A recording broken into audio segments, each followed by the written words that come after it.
আজ আমরা চলেছি হালি শহরের বিখ্যাত স্বামী নিগমানন্দের আশ্রম দেখতে, যার অপর নাম আসাম বঙ্গীয় সারস্বত মঠ। চলুন আপনাদেরও ঘুরিয়ে আনি আমাদের সঙ্গে।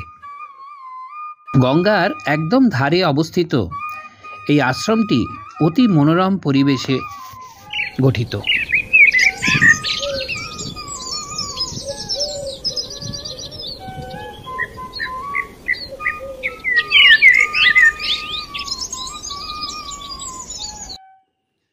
শহরের এই আসাম বঙ্গীয় সারস্বত মঠ বা নিগমানন্দের আশ্রম প্রতিষ্ঠা হয় 1925-26 খ্রিস্টাব্দে।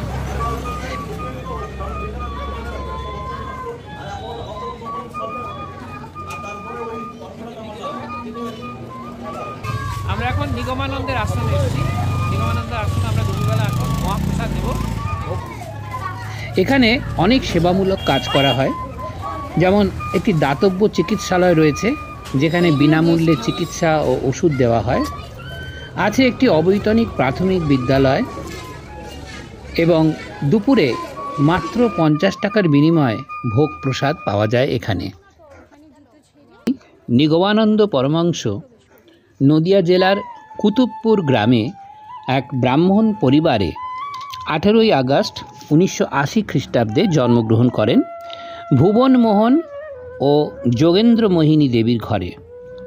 1897 সালে সুধাংশুবালা দেবীর সাথে তার বিবাহ হয়।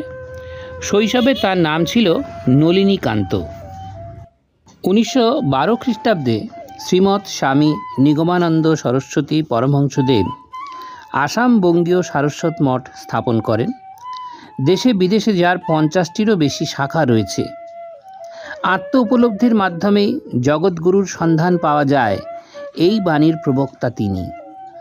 তাঁর স্থাপিত এই মঠগুলিতে আর্তের সেবা মন্ত্রই অনুশীলন করা হয়। হালি শহরের মঠটি শ্রী গঙ্গা গোপাল সাহার আনুকূল্যে প্রতিষ্ঠা হয়।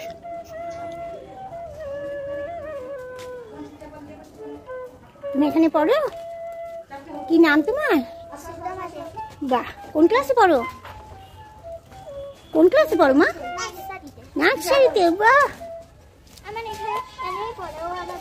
বোন। তোমার নাম কি মা? বাহ। পরম সাধক বামাখ্যাপার আশীর্বাদ ধন্য নলিনীকান্ত স্বামী পূর্ণানন্দের পরামর্শে মহাজাগতিক মা এর সাধনায় ব্যাপৃত হন এবং পুষ্কর তীর্থে স্বামী সচ্চিদানন্দ সরস্বতীর শিষ্যত্ব গ্রহণ করেন। আমরা এখন আশ্রমে ভোগ খেতে যাচ্ছি, এখানেই থাকবো। সর্বজনীন গুরু বা পরমাত্মার সন্ধান করতে গৌরী মায়ের সাহচর্যে আধ্যাত্মিক প্রেম অন্বেষণ করে ক্রমান্বয়ে তন্ত্র, জ্ঞান, যোগ ও প্রেম অনুধাবন করে নিগমানন্দ হয়ে ওঠেন। প্রত্যেক সাধকের কাছে অমূল্য ব্রহ্মচর্য সাধনা, যোগী গুরু, তান্ত্রিক গুরু, জ্ঞান গুরু এবং প্রেমিকা গুরু এই 5টি পুস্তক প্রণয়ন করেন তিনি। 1935 সালের 29শে নভেম্বর তার মহাসমাধি হয় কলকাতায়।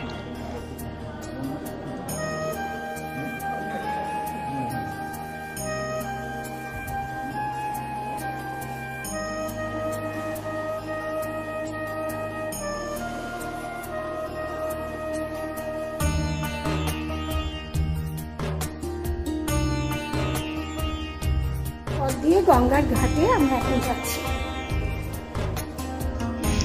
গঙ্গার একদম ধারে অবস্থিত এই আশ্রমটি অতি মনোরম পরিবেশে গঠিত। চারিদিকে সবুজের সমারোহ, বিশাল এলাকা জুড়ে অতি সুন্দর স্থাপত্যের নিদর্শন হালি শহরের এই বিখ্যাত মঠটি।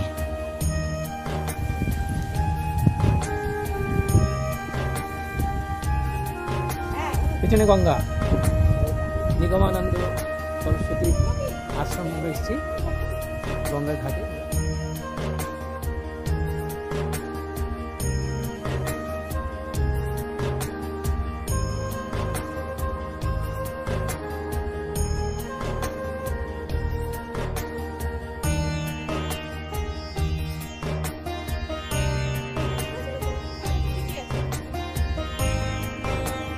থেকে এসেছেন আপনারা?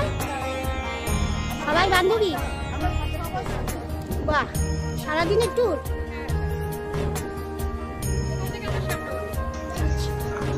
মঠে ভারী সুন্দর একটি বাগান এবং অনেক গাছপালা রয়েছে, ফুলে ভরা। এখানে রয়েছে পঞ্চবটী ও সাধন মন্দিরও।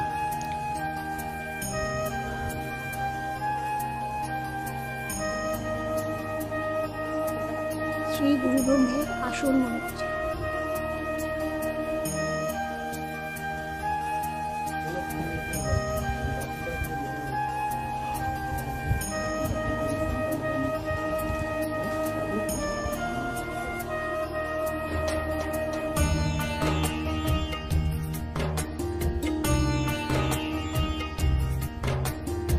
কালী শহরের মঠটিতে বিভিন্ন ধর্মপুস্তক বিক্রিরও ব্যবস্থা আছে। মঠের দীক্ষিত শিষ্যদের জন্য এখানে থাকার ব্যবস্থাও রয়েছে, কিন্তু বহিরাগতদের থাকার জন্য কোনো ব্যবস্থা নেই।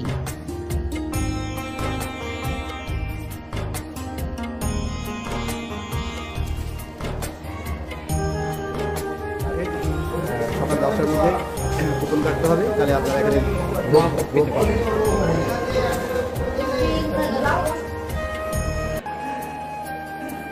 আশ্রমের প্রসাদ কক্ষটিও আয়তনে বিশাল। শত শত ভক্ত এখানে একসাথে ভোগ গ্রহণ করতে পারেন। ভোগও অতি সুস্বাদু, গরম গরম পরিবেশিত হয়। ভাত, ডাল, পাঁচমিশালি 2 রকমের সবজি, চাটনি আর পায়েস অতি উপাদেয়।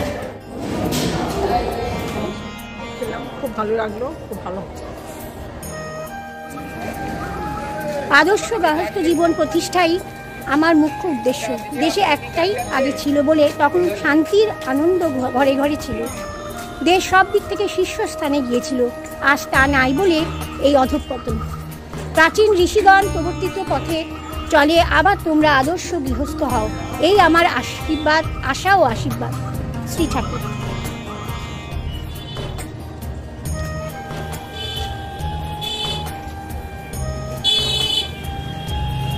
গুরু ভাইয়ের মধ্যে এতটাও প্রেম না থাকলে জগৎ প্রেম কিরূপ সম্ভব হবে? উচ্চ সাধকের যে ভাব, যাকে বলে বিশ্বপ্রেম, আমি তোমাদের মধ্যে তাই দেখতে চাই। তোমরা জগৎকে সেইভাবে ভালোবাসো। শ্রী ঠাকুর। কাজ করো, কাজ করো, দুজন আত্ম নরনারী সেবা করিয়া সেবা ব্রতে সার্থক করো। নিগমানন্দে ভোগ খেয়ে আমরা পৌরসভার গেস্ট হাউসের দিকে যাচ্ছি। নিগমানন্দের আশ্রমে ভোগ গ্রহণের পর কাছেই গঙ্গার ধারে এক অতি সুন্দর সরকারি অতিথিশালায় আমরা রাত্রি অতিবাহিত করলাম।